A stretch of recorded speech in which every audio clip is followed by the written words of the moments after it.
Je ne suis pas né de l'Immaculée Conception et mon père n'était pas charpentier. Jésus n'est pas mon Seigneur. Il est bien plus que cela. Il est mon frère.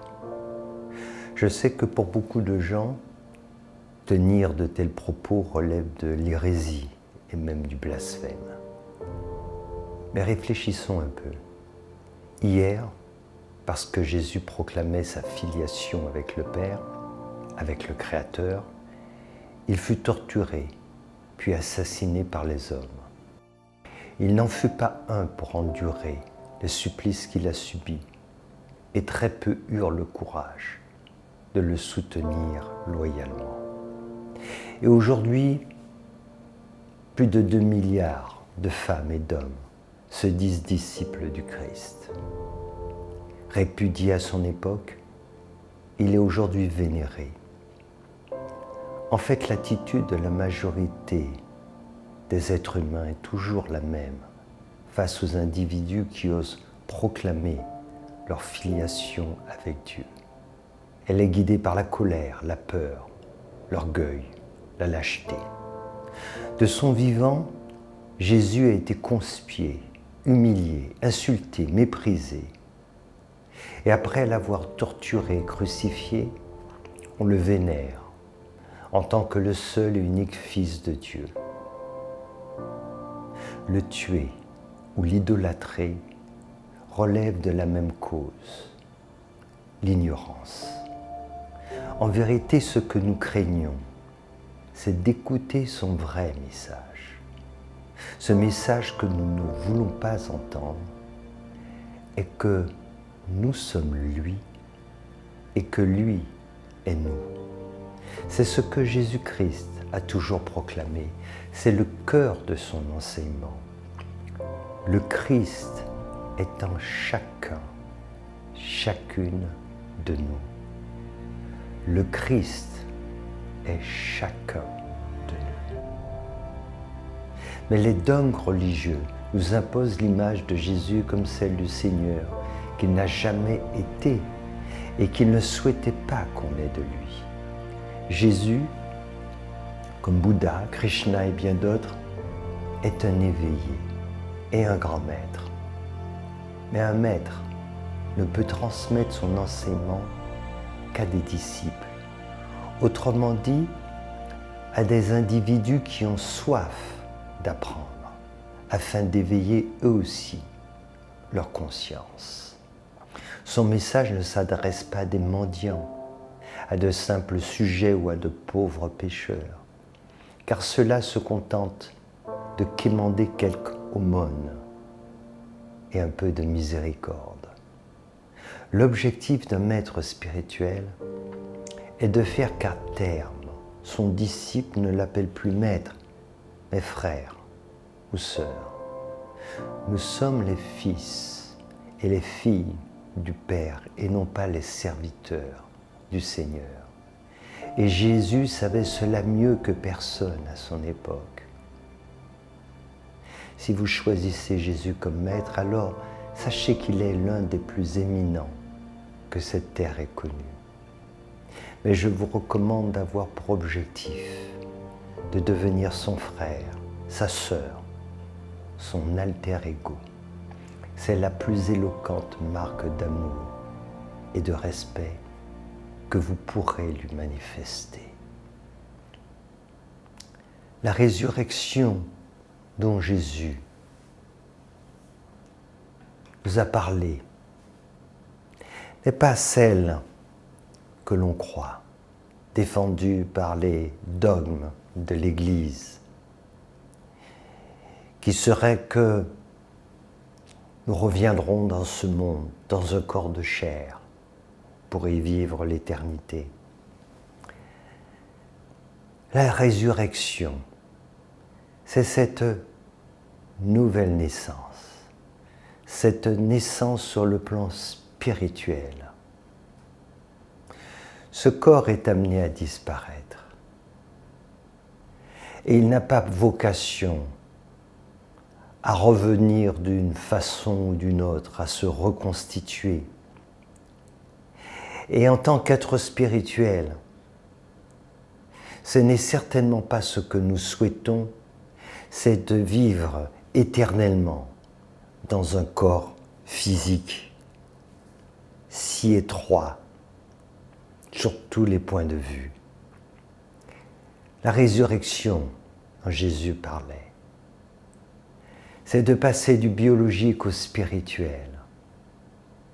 Ce corps physique est limité dans le temps et dans l'espace. Notre corps spirituel, lui, ne l'est pas. Mais c'est nous qui devons lui donner naissance. Lui donner naissance, cela veut dire lui permettre de prendre naissance dans le monde dans lequel nous sommes, car il a toujours existé. Il n'a pas eu un moment où notre dimension spirituelle n'existait pas. Il n'y aura pas de moment où celui-ci cessera d'exister. Cette dimension spirituelle est notre réalité, notre nature profonde. Mais voilà, pour lui permettre de se révéler, lui donner naissance dans ce monde, alors nous devons faire tout ce parcours, ce chemin de croix, jusqu'à la crucifixion de notre ego, s'élever au niveau du cœur, afin de pouvoir communier avec l'amour inconditionnel, l'amour universel, l'amour qui nous vient de Dieu et qui descend au niveau du 4e chakra. Et pour cela, nous devons nous élever à ce point qui marque la croix, le symbole de la croix. C'est cela, ce message que Jésus-Christ nous a transmis. Cette résurrection, nous devons la vivre de notre vivant sur cette terre, accepter de mourir en tant que petite graine pour donner naissance à l'arbre de vie, qui est en nous, mais plus que cela, qui est nous, qui est notre réalité. La résurrection, c'est de passer du biologique au spirituel. Et ce n'est pas quelqu'un d'autre qui peut le faire pour nous. Nos parents nous ont donné naissance. Nous sommes sortis du ventre de notre mère. Mais cette dimension spirituelle doit sortir de nos entrailles. Nous devons lui donner naissance. Il n'y a que nous qui pouvons le faire.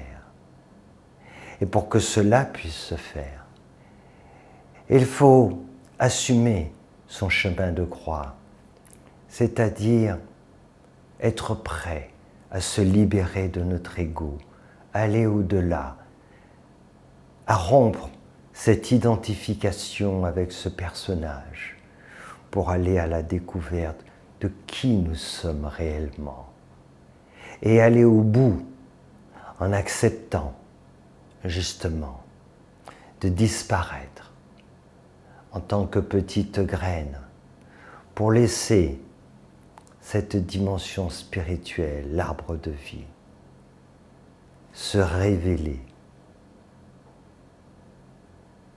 C'est ainsi